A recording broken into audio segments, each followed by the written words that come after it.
Biography.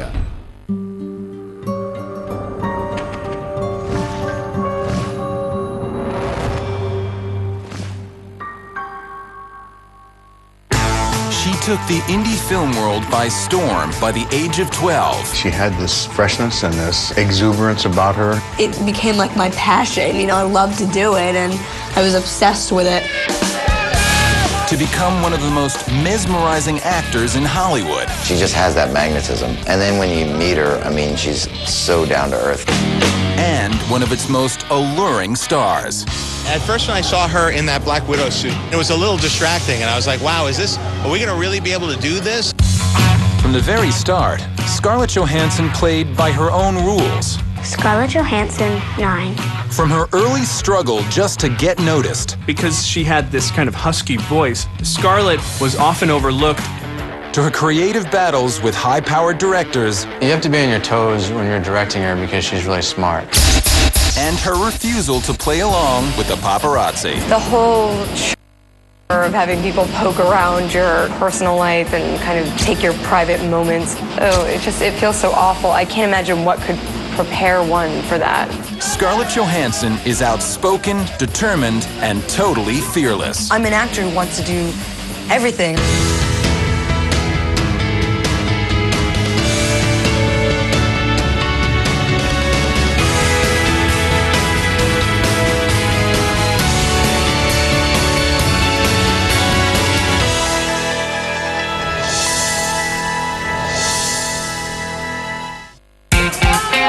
By 2005, 20-year-old actress Scarlett Johansson had appeared in 20 films and been nominated for 4 Golden Globes, including one for the bittersweet comedy Lost in Translation. But fame made Scarlett a tabloid target. While the fiercely private actress tried to avoid the media, on August 18, 2005, she found herself on a collision course with the paparazzi. Scarlett left her home in Hollywood to go to Disneyland with friends. And she realized that she was being trailed. Photographers followed her into the parking lot. She ended up trying to get away from them. Then the wild chase turned ugly. The next thing you know, she clipped another car. 911. Hi, we just gotten into a car accident. Unfortunately, we have a bunch of paparazzi cars also following us. The car she hit was carrying a mother and her 2 children, so it must have been a very frightening experience for everyone. Scarlett and the other car pulled over, and of course the paparazzi followed her right where she was. Then one of the paparazzi started taking photos of the accident scene, so it must have been a very infuriating position for Scarlett. Luckily, no one was hurt in the fender bender and no charges were filed. A lot of celebrities would want to sweep this incident under the rug because it could be potentially embarrassing, but that's not how Scarlett works. The defiant young actress decided to confront the paparazzi head-on. She joined forces with other celebrities who had had dangerous run-ins with the paparazzi, such as Reese Witherspoon and Nick Lachey, and they wanted to lobby in California to have a law to protect them, along with innocent people on the street getting caught up in the crossfire. The legislation would provide strict penalties for photographers who are creating potentially dangerous situations. On September 30th, just weeks after her Disneyland misadventure, Scarlett scored a major victory against the tabloid press. California Governor Arnold Schwarzenegger signed the legislation into a law, and the paparazzi were not too happy about that. This incident is so typical of Scarlett. She just doesn't accept the Hollywood system as it is. She's gutsy, and she confronts it head-on. But the New York City-born actress has always fought for what she believes in. The youngest of 4 children, along with twin brother Hunter, Scarlett Johansson was born on November 22nd, 1984. She's a New Yorker through and through, raised in the West Village, you know, when it was a little bit rough around the edges. They were a very bohemian family. She was born into a very artistic and creative family. Her father was an architect, and her mom is like this complete film buff. Her mother, Melanie, was very much a big part of her life. She watched her mom's video collection of some of the classic films that her mom had. Seeing Silence of the Lambs when you're like 8 years old is going to change you a little bit. Even at a very young age, Scarlett was fantasizing about becoming an actress and even play acting in the house, but she took it a step further and charged everybody $1 to see her. I think Scarlett was very convinced of her own ability. She's really ambitious, and she was as a kid. I mean, she knew what she wanted to do. So when a family friend suggested to Melanie that she take her good-looking kids to a TV commercial audition, Scarlett was all for it. But it wasn't easy going. They used to go in groups to auditions for TV commercials, and casting directors were more interested in her older brother, Adrian. Scarlett, because she had this kind of husky voice, was often overlooked. Scarlett Johansson, 9. Even as a little girl, she has a very deep voice, and you thought, wow, is that real? Would you forget about the stupid game? Now close it up and put it away. She had this really husky, throaty type of voice that was kind of more adultish, and it wasn't really right for selling cereal, so she wasn't getting any bites. Unless the child has a certain sort of strength of ego and a sense of self-determination, I think it can be really demoralizing. But rejection didn't slow Scarlett down. She has a very high expectation of herself, and I feel like she doesn't accept defeat. Rejection made her more resilient, and the fact that she knew she was destined to do this informed a lot of her decisions. Still in elementary school, Scarlett chose to redirect her talents toward more serious acting. Scarlett really understands characters. Commercials, even for an 8 or 10-year-old girl, she knew that that wasn't really where she was supposed to be going. Scarlett's mother did what she could to support and protect her daughter. Scarlett clearly was driving the train. Scarlett knew that she wanted to act, and Melanie was respecting that wish. There was no denying it. It became like my passion. You know, I loved to do it, and I was obsessed with it. Scarlett was so obsessed that Melanie enrolled her in an after-school program at the Lee Strasberg Institute. Among actors, Lee Strasberg is probably the ultimate brand name as a teacher. He created the Actors Studio. It developed a reputation in the 1950s as the place that people learned to act and feel, to channel their own emotions, to dig deep into their own emotions and put them on display. Before long, she'd risen from the children's program to young adult classes. She had a self-possession that people felt she could hold her own with people much older than she. Growing up in New York, I think that gave her this sort of street-savvy self-assuredness that kids that grow up in a place like that get early on.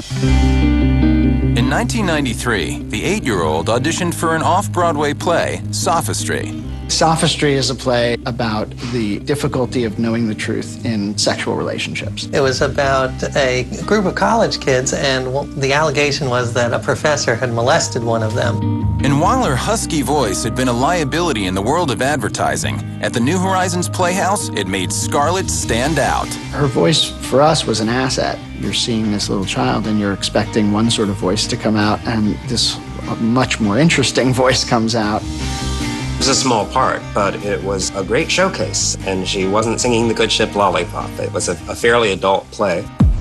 The pressure was on. Scarlett would step on an off-Broadway stage for the very first time in a production that included seasoned actors such as Ethan Hawke and Steve Zahn. For most students, when they're very young, it's fairly easy to be intimidated around other people, particularly well-known people. She came in at the end of the first act when a college professor who had been accused of molestation by a college student had been fired and was working as a Santa Claus in a shopping mall, and he had a drinking problem. She was a child on Santa's lap, and she's saying, "Something smells, you know, Mommy, something smells," and runs off stage. She really surprised everybody. Nobody would ever have known that this was her first time out. She was never late, she knew her lines, she's really on top of everything. While her bit part went unnoticed by reviewers, she did catch the eye of Hollywood casting directors. Christopher! What's happening? What's wrong? There's bugs in my room. What? Bugs! What kind? Really bad ones. The industry had its eye on the 10-year-old actress, and she was about to land her first big break with one of the most bankable directors in Hollywood. By 1993, 8-year-old actress Scarlett Johansson had a minor breakthrough, a small role in an off-Broadway production. But growing up with her mother's extensive movie collection, Scarlett had cultivated a love of film. Scarlett Johansson, 9. And in 1994, after countless auditions, she began to pick up film roles. Come on, North, you gotta stay. Yeah, we really want you. Mommy, where are we going? It's a surprise. That really really gross guy who sent his ear in the mail to his brother and then he killed himself. They were all small roles in what would have become pretty big movies, but none of them took off. But for Scarlett, she was building up her resume and getting lots of experience. Scarlett could have really kept pursuing big roles in big Hollywood movies, but she did something different. She concentrated on smaller, independent films. Then the 11-year-old auditioned for a lead role in the indie film Manny and Lo. Manny and Lo was about two sisters who ran away from foster homes. I remember she opened her mouth and had that earthy, deep voice, and I crossed my fingers under the desk, hoping that she could act, because I loved the way she looked and I loved the way she spoke. But the director, Lisa Kruger, also had her doubts. I worried that she didn't have the depth for the part. I tried to get her to get heavy with me, and I asked her what was the saddest thing that ever happened to her. And she told me some story about her neighbor's grandmother's cat that died. And she was clearly not all that touched by the story, and she was giggling in parts. And again, I worried that she was, too happy. But Kruger's worries vanished when Scarlett stepped into character. I had her do the scene with Alexa Palladino, who played Lo, and she was fantastic, and all of the depth that I could ever want was there in the scene. The director of Manny and Lo was looking for someone who wasn't just cute, but had a little sense of toughness, and she found that in Scarlett. Lo could keep from noticing something longer than anybody. What are you looking at? Nothing.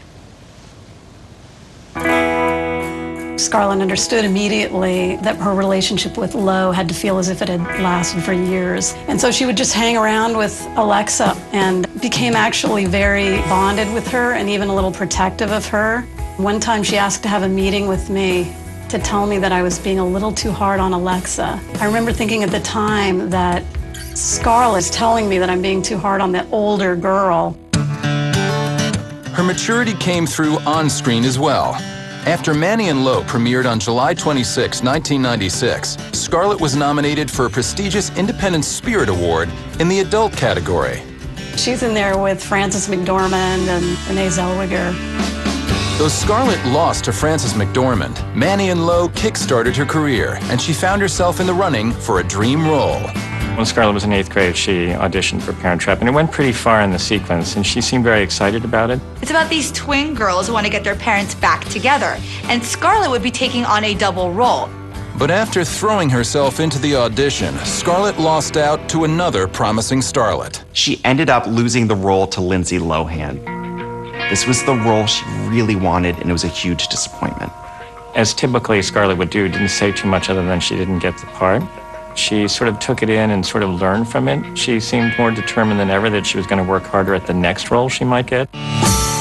And the next role that presented itself was huge. Robert Redford was directing an adaptation of the best-selling novel, The Horse Whisperer, and he had seen Manny and Lo during his Sundance Film Festival and remembered Scarlett's performance. So he had her come in for an audition. She had this freshness and this exuberance about her and sense of humor that helped her, I think, a lot in her relationship with Bob. She was kind of constantly teasing back and forth with him. The power that Scarlett was able to bring, that to me said, oh my God, we really have something here with this kid, and she's gonna make this work way beyond what we thought she could. She plays a New York girl named Grace, who's maimed in a horse accident that also kills her best friend. Robert Redford's character is a horse whisperer and rancher who cures the horse of its demons and helps Grace heal. I tried to grab her reins and to get her horse to move out of the way.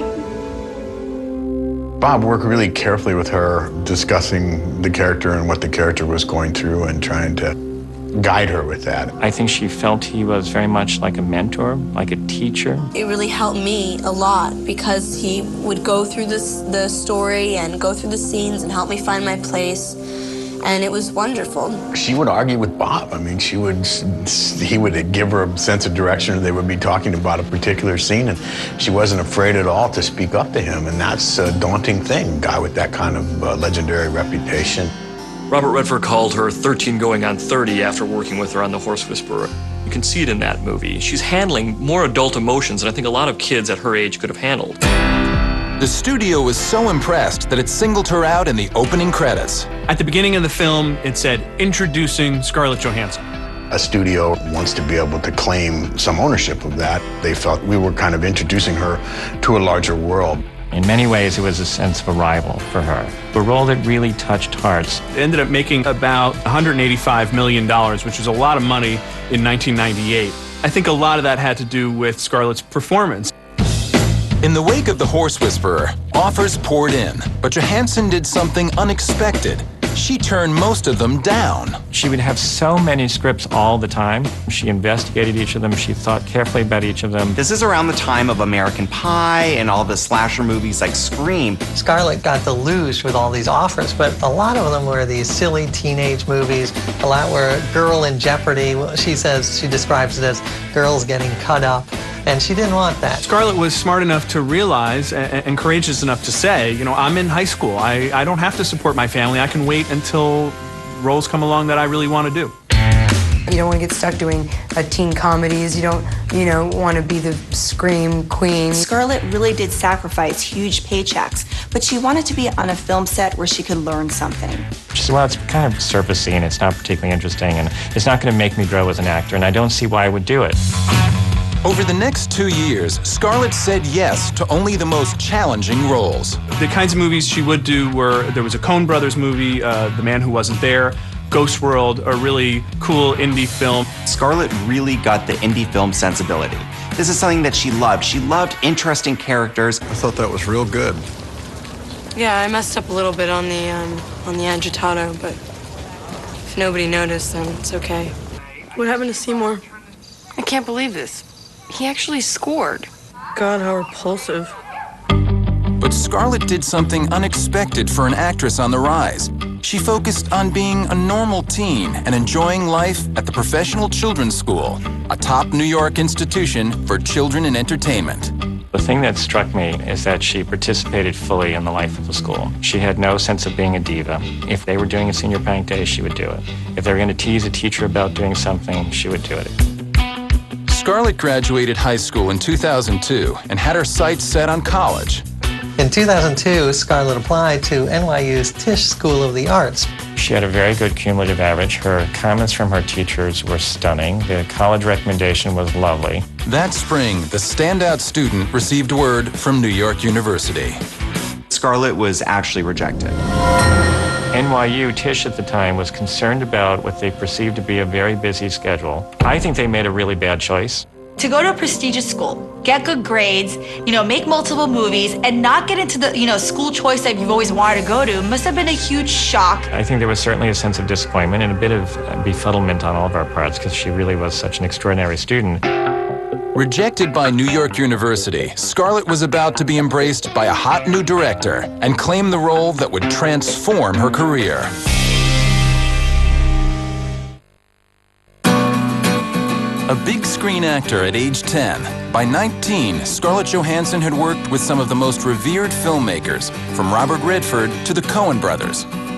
With her career in high gear, Scarlett insisted on completing her education, only to have her dreams dashed when she was rejected by New York University. It was a shock for Scarlett.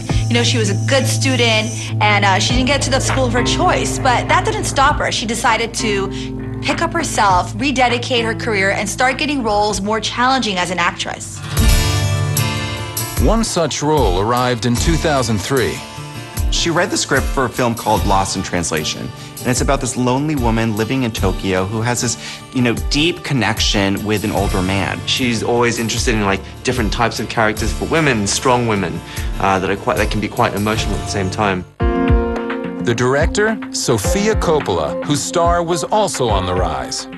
Sofia Coppola is the daughter of Francis Ford Coppola. She'd made one movie, The Virgin Suicides, which was critically acclaimed, and she was looking to make this very autobiographical film about her experience in her marriage and so on. And she remembered seeing Scarlett in the indie film Manny and Lowe. She loved Scarlett's voice and her presence and really wanted her to play this character, but let's not forget, the character was a young married woman in her 20s, and Scarlett was still a teenager. So Sophia set up a meeting and pretty quickly realized that Scarlett had the maturity and the presence for this role. It takes a really smart and very wise actor, or someone with an old soul that can play someone that's that much older. Lost in Translation had a lot of the elements that Scarlett seemed to be looking for in a film. It represented the kind of questioning that you can expect a sensitive, intelligent 19-year-old to be going through. She spoke pretty eloquently about the fact that people at various times in their lives kind of lose track of where they're going, and that's what the film was, and I think that resonated with her. But no sooner had shooting begun than the actress and her director found themselves at odds. Sophia envisioned the opening shot of this film to be Charlotte's backside wearing see-through underwear. Scarlett didn't want to do that scene in those panties. Scarlett was worried about being exposed in that opening scene, and so she spoke up. To have that kind of confidence that young, to be able to say to Sofia Coppola, I don't think so. This isn't working for me. She's got balls. She seems to consider it part of her job to stand up for herself and say, you know, I'm not sure this is the right move here. Can we talk about it instead of just following blindly what her directors say? To persuade her headstrong star, Coppola took extreme measures.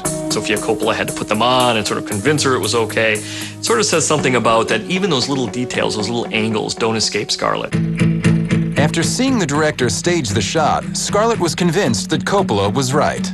I think in all the years that I've known Scarlett Johansson, I don't think I've ever seen her intimidated. I think she's been wary, she's been careful, she's been strategic, she's been thoughtful, but she's not a person who's intimidated because I think in many ways she does not step into a room assuming that she's better than anyone. She steps into a room assuming at some level that she can learn from them.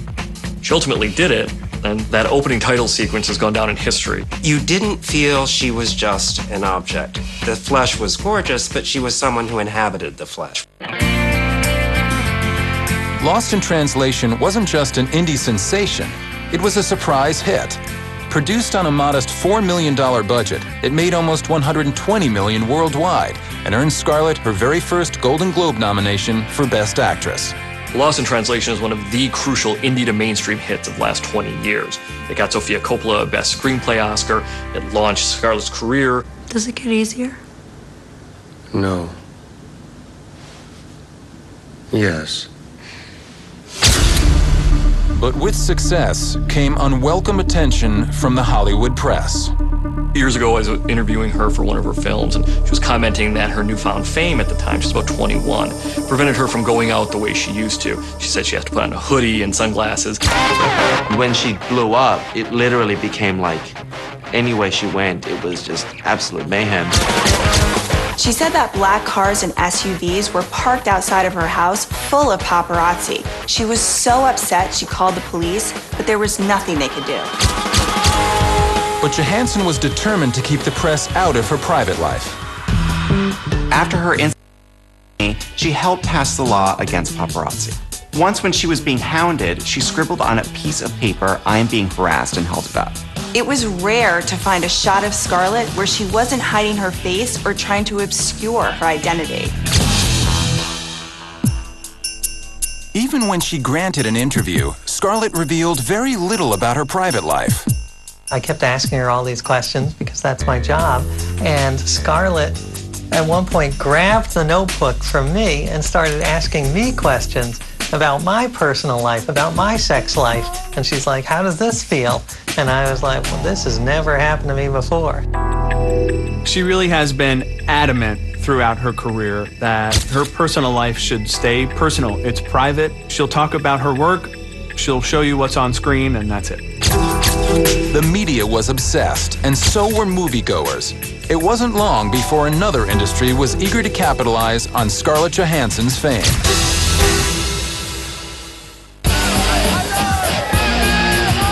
Over the course of 13 films, Scarlett Johansson had earned a reputation as an opinionated young actress. Having turned the indie film Lost in Translation into a big hit, the 19-year-old seemed unstoppable.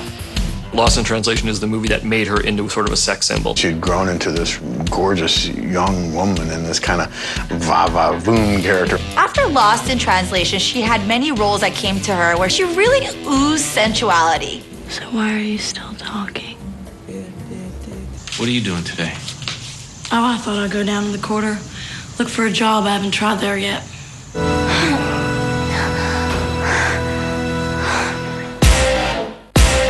Girl with a Pearl Earring and Love Song for Bobby Long earned her 2 more Golden Globe nominations. As a celebrated actress, the media started painting her as this kind of a sex symbol. With her retro hairstyle and her old Hollywood figure, she was kind of being dubbed the new Marilyn Monroe. A lot of people commented on her Marilyn Monroe-like curves, her 1950s look. In Hollywood at that time, that was pretty rare. Just tried to shy away from that, and she embraced it. She's not skin and bone. She does have voluptuousness, which is something that, frankly, we don't see a lot of these days.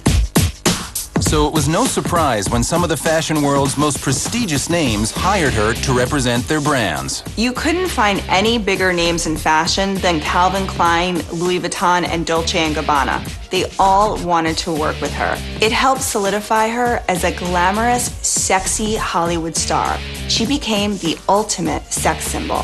One of the things that was clear is the advertisements were done in a very sort of retro look. Very voluptuous, full body, the whole sort of image that in some ways was outside of the sort of realm at the time about how people were presenting women. She's drop dead sexy and you want to keep looking at her, but you also want to know what's going on behind her eyes, what she's thinking. You want to keep on watching her. She just has that magnetism. And then when you meet her, she's so down to earth, it's actually kind of crazy. She's always been sexy and beautiful, but it's kind of weird to suddenly see her in this whole polished light, and it was wonderful. And she looks amazing, but she was very kind of, humble about it. I think she's lucky that she knew she was a great actress long before she became a bombshell. I'm not surprised that Scarlett would own her curves because, Scarlett's going to own every part of her. While fashion designers fawned over her, Scarlett caught the eye of her filmmaking idol. Scarlett received the script from Woody Allen for Match Point, and actually he'd attach a personal note to it saying how much he wanted her to be in the film. I think it was definitely a dream for her to work with Woody Allen. We watched Woody Allen movies when we were shooting The Perfect Score. She had grown up on his movies. She's a New Yorker. He's kind of the bard of New York City, and this was a really exciting opportunity for her. But there was a catch. Allen had originally cast Kate Winslet in the role, but she dropped out at the last minute in order to spend more time with her kids.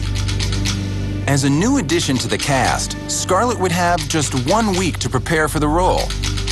And her first day on set, Johansson had to use her powers of seduction for one nuanced and naughty scene. You only get a week to prepare, and what's your first scene? You're shooting with Jonathan Rhys-Meyer, who's this, super dashing, good-looking guy who you probably have never even met before. For her to be able to do that sort of says something about her fearlessness. Men always seem to wonder. They think I'd be something very special. And are you? It is very much a testament to her talent that she can just walk into a role. It doesn't surprise me that, in a week she was able to make this profound, performance. I think that she really had a great sense of humor about experiences. She put them in a broad context. She would joke with her friends about it. There would be moments of a lack of credibility, like, can you believe I had to do this? But at the same time, she never didn't take the challenge head on and sort of just go into it. It was a great performance. She had this tough side to her and this vulnerable side to her, and her sensuality on screen was undeniable. Her introductory scene, her first shot, was filmed many, many times. Woody Allen has spoken about how he had 3 different dresses that he filmed her in because he wanted to get that shot of her perfectly where she lights the cigarette and she's standing at the ping pong table, just so you instantly fall in love with her and you have that Marilyn Monroe moment. Who's my next victim? You? I haven't played table tennis in quite a while. Would you like to play for £1,000 a game? She was fascinating to watch in Match Point. You wanted to protect and kill her character all at the same time.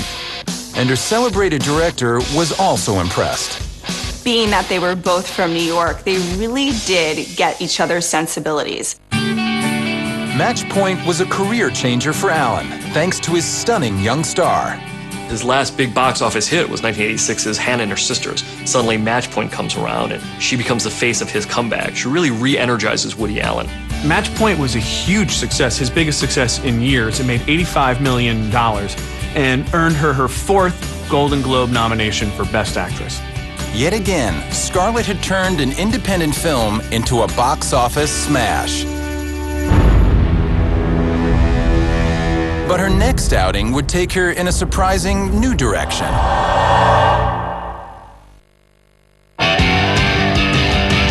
By age 21, Scarlett Johansson was known for turning independent films into huge hits. Her performance helped transform Lost in Translation into a $120 million smash. Her work with Woody Allen produced his first blockbuster in decades.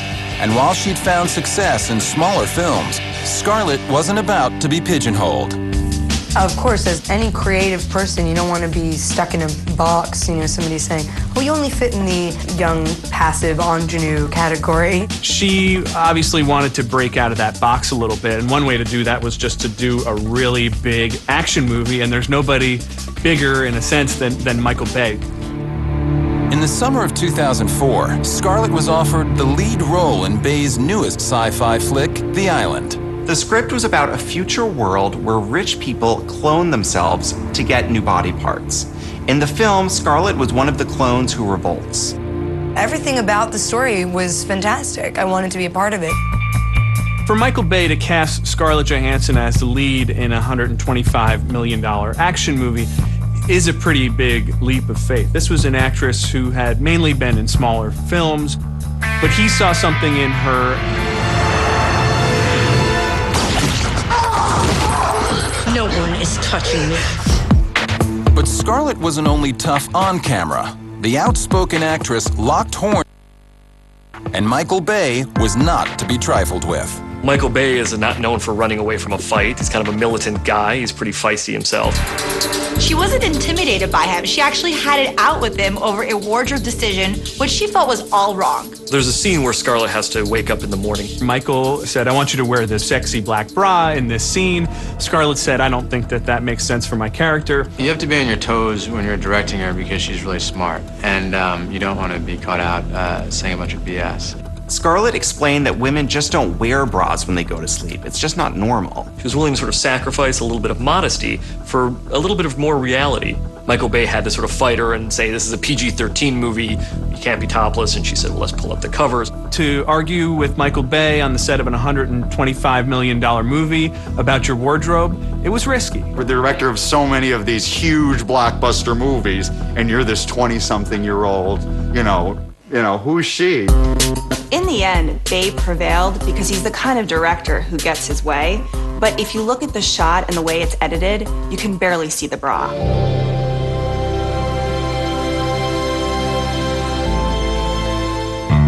She's a strong drink, Scarlett. She's got a very strong core and center, and that's what allows her to hold her own against anyone, because she has that presence that comes from knowing who you are. When The Island was released on July 22, 2005, critics mocked it. The $125 million picture took in a meager $36 million. In the end, The Island did not succeed, but people gave Scarlett a lot of credit for stretching beyond her normal boundaries and really being one of the few watchable things about it. After pushing her boundaries in a big-budget action movie, Scarlett decided to take her talent in another surprising direction. In 2006, Scarlett contributed a cover of George Gershwin's Summertime to a compilation that Rhino Records put out. They liked it so much, they approached her to do a whole album of standards.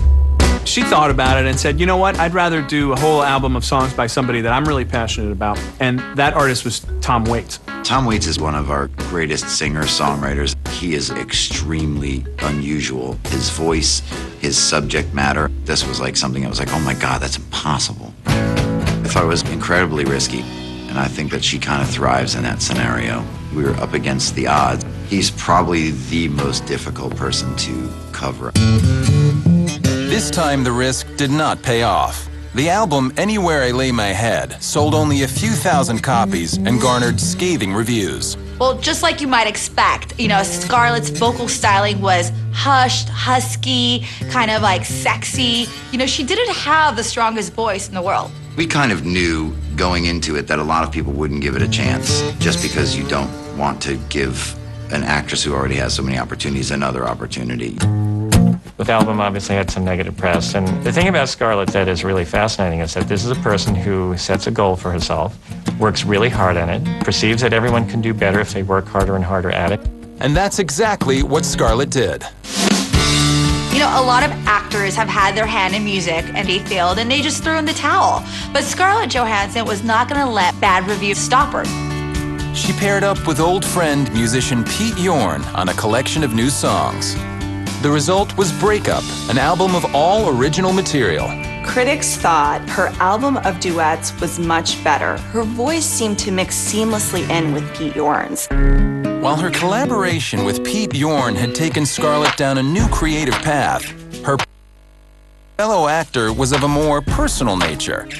In the spring of 2007, Johansson started dating Ryan Reynolds, 8 years her senior. Ryan Reynolds had recently ended an engagement with the singer Alanis Morissette, and when he and Scarlett got together, there was a huge amount of interest. They were sort of chased around by the paparazzi. All I can say is, look at Scarlett, look at Ryan. I mean, hello. Is there anything more to say? Scarlett was just dead serious about not playing the game. You know, reporters couldn't even get out of her where they met. She just would not describe really anything about their relationship. You guys are worms. Scarlett is very good at keeping things personal that are personal and things that are important to her. Not only does she speak out about, but also she knows when not to.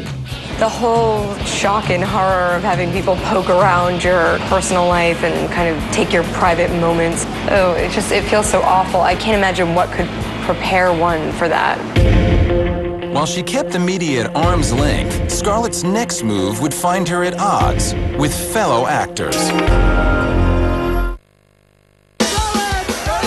By 2008, 24-year-old Scarlett Johansson had tackled everything from period pieces But I don't want to go to court, nor does my husband. to contemporary comedies. I don't do this. You don't do what? You don't help struggling singers? Low in sugar isn't the same as sugar-free. Grover, just eat it. She reunited with film legend Woody Allen for the successful romantic dramedy Vicky Cristina Barcelona.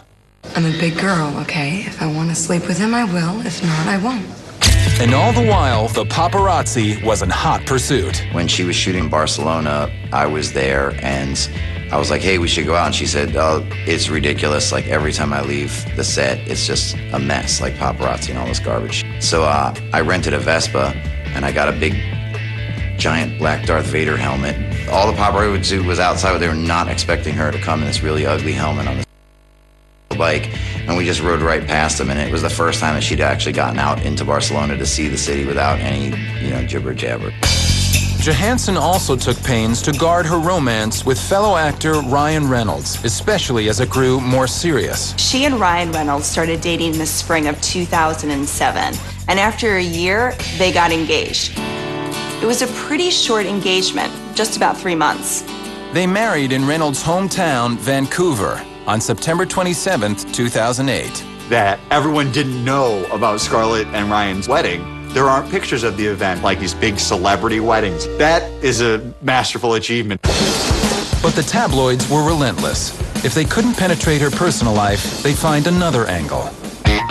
In 2010, the tabloid press said that she had gone on this really strict diet to lose a lot of weight for Iron Man 2. Rumors were that she was on some kind of crazy crash diet, that she was wasting away. This really did not sit well with Scarlett. Her reaction was that what you're really doing is sending a message to kids saying, if you want to be like Scarlett Johansson, you have to go on crazy diets. Unwilling to let the press have the final word, Scarlett took action. She went to the Huffington Post and she wrote a kind of very pungent essay calling to task the people who were spreading these things about her. Then Scarlett let her fit new body do the talking, on screen. When Iron Man 2 opened, she was hardly a shadow of her former self. It was like the most jock I'd ever seen her. When you wear a cat suit, you do go, oh my, is it all in one place? At first when I saw her in that Black Widow suit, it was a little distracting, and I was like, wow, are we gonna really be able to do this?